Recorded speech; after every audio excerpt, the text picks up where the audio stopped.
Si vous voulez désormais aller plus loin en devenant membre de la nouvelle association Marinapi La Forêt Mellifère, eh bien c'est maintenant possible. Vous pouvez adhérer en ligne. Le lien se trouve dans le descriptif de cette vidéo.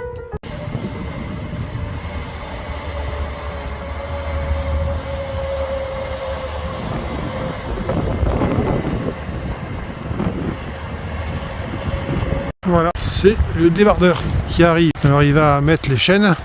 Après le bûcheron, c'est le temps du débardeur. C'est aussi l'occasion de revisiter cette forêt éclaircie. Là, on est dans le chemin qui mènera au poirier. Voilà, puis je vous montre un petit peu. La forêt est bien éclaircie maintenant.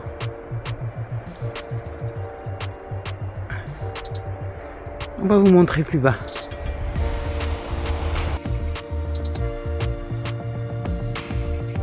Alors ce chemin permettra de rendre accessible le verger de poirier en véhicule motorisé.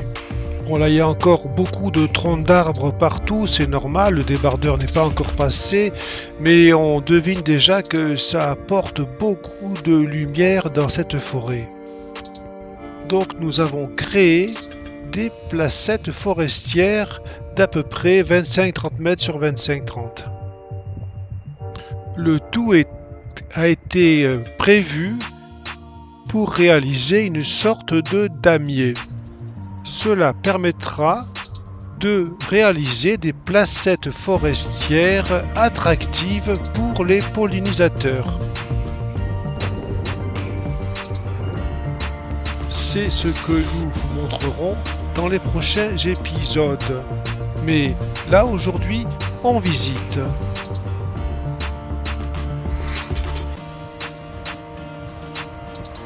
Nous approchons de la zone humide.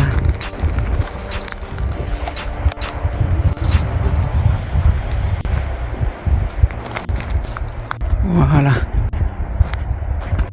Voilà. Et voilà, on est juste au-dessus de la zone humide. Si vous vous souvenez bien, c'est là où nous avions trouvé une source. Eh bien, nous allons y créer un verger. Cette partie de la forêt est sous forme de terrasse, une grande terrasse qu'on appelle grande zone humide, une petite terrasse qui en fait est un sectional, puis enfin une autre petite terrasse un peu plus basse qui est la petite zone humide. Là, vous verrez dans les épisodes suivants la création de deux placettes particulièrement attractives, dont le but sera de maximiser l'utilisation de l'eau de la source.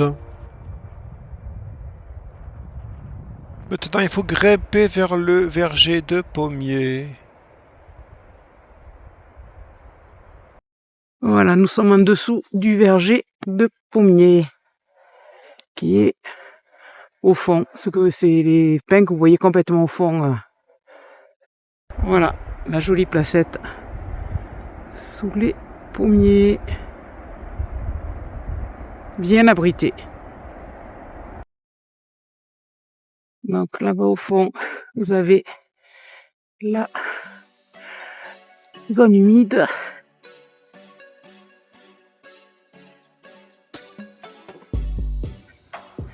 Maintenant, là au fond, vous avez la placette sous les pommiers. Et là, nous sommes en train de remonter dans la forêt. Là, vous avez encore une autre placette.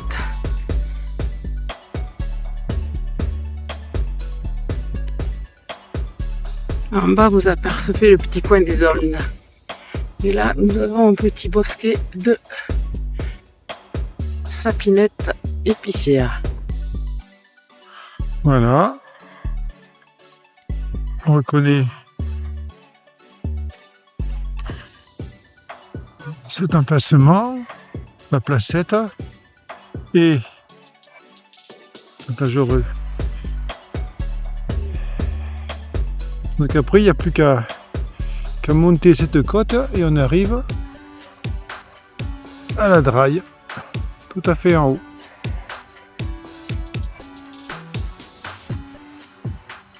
Voilà, le débardage va commencer, mais avant tout, il faut mettre les chenilles. Cela préserve les sols de la forêt en évitant de trop les tasser.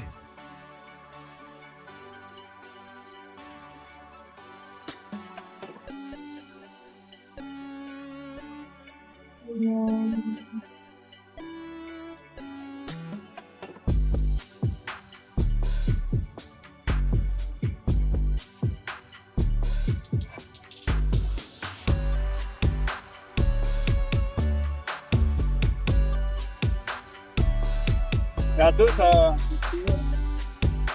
C'est mieux, oui, oui, oui. Mais c'est sûr que c'est toujours mieux, hein. J'en ai tout à la fin. Ouais, j'en ai assez mis, ça. Alors l'intérêt des chênes, c'est que ça abîme beaucoup moins le sol.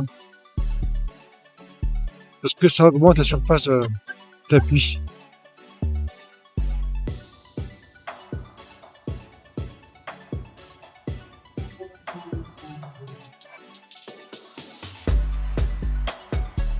Voilà le dessous du verger de pommier. Là-bas au loin, nous voyons la draille, mais nous sommes bien au niveau du verger. Le bandeau de chantier est là pour délimiter là où doit travailler le bûcheron. Du verger de pommier vers le bas. Et puis là, nous montons vers le verger de pommier. Là, nous voyons les petits sols marceaux. Alors, comme vous pouvez le remarquer, nous sommes en montagne, donc ils sont plus tardifs qu'en plaine. Et donc, ils sortent à peine leur chaton. Vous voyez, ils débourrent à peine leur chaton. Voilà un qui est dans un coin un peu plus abrité. Et comme vous pouvez le voir, il a sorti ces deux jolis chatons magnifiques, hein, les chatons de sol marceau. Encore toute une rangée et regardez celui-là, ce qu'il a. Alors là, vous avez, regardez comme ils sont beaux. Ils sont vraiment magnifiques, hein, ces chatons. Hop, je vous les montre de plus près. En essayant de faire net. Regardez comme c'est beau. Oui, alors là, nous sommes en train de planter une cinquantaine de petits sarcocoques parce qu'on en avait planté une dizaine l'année dernière. Et on trouve que c'est super parce que ça fleurit bien pendant l'hiver. Voilà, alors regardez, je fais un peu le tour pendant que Jean-Michel plante le dernier. Vous voyez, ils sont tout petits. Voilà. Regardez. Donc c'est un arbuste qui reste, qui est persistant, hein, donc qui garde ses feuilles. Et puis il fait des jolies petites fleurs en février ici. Voilà. Alors là, regardez. Celui-là, il a plus de fleurs, mais vous voyez, ce sont les fleurs fanées. Vous voyez. Je vais vous montrer ceux qu'on a plantés l'année dernière. Ils sont à peine un peu plus grands, hein, qui sont en train de s'installer. De l'année dernière. Et je vais vous montrer les autres. Voilà. Un peu le tour du coup. Regardez. C'est quand même un petit peu plus haut. Hein. Bon, celui-là par contre, il est énorme. Et là, c'est pas tout à fait la même variété de sarcocoque. Mais regardez, il y a encore le reste des étamines. Vous voyez? Voilà.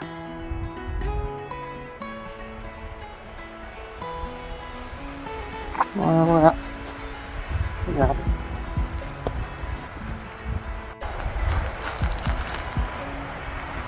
Voilà.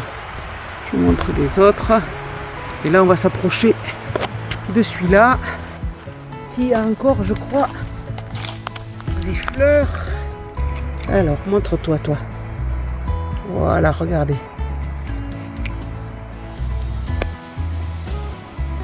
Regardez les petites fleurs, vous voyez. Alors elles sont retournées vers le bas. Et ça c'est super pour les pollinisateurs l'hiver parce que pour ceux qui sortent avec des faibles températures, le nectar reste malgré la pluie, malgré la neige. C'est vraiment super. Voilà. Là, une autre variété de cercocoque. Alors lui là, c'est un Digina. Vous voyez, il a encore ses fleurs. Voilà, et je vais vous montrer son voisin qui est le même. Et lui, regardez, là on voit bien les fleurs.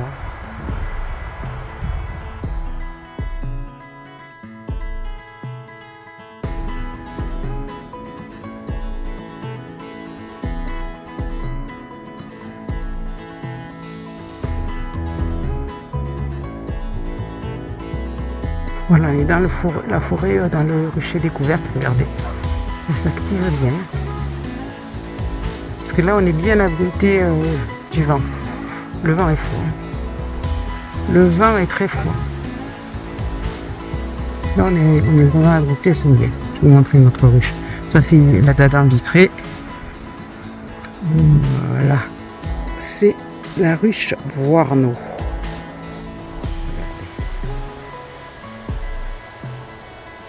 Toutes ces abeilles mortes devant la ruche, c'est normal.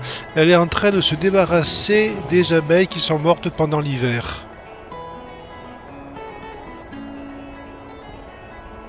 Comme la ruche d'Adam Vitré vue précédemment, on voit que les abeilles sont en train de rentrer du pollen jaune. Cela signifie qu'elles sont en train de nourrir des larves, donc tout va bien. Nous sommes devant la Dadan montagne. Alors là, celle-là aussi, elle travaille bien.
Et voici, nous vous montrons maintenant des petits cornouillers. Alors c'est cornouiller officinal, donc Cornus officinalis. Regardez. Il est tout petit mais il fleurit, regardez comme c'est beau. C'est beau, c'est beau. Et il commence à peine à ouvrir ses boutons.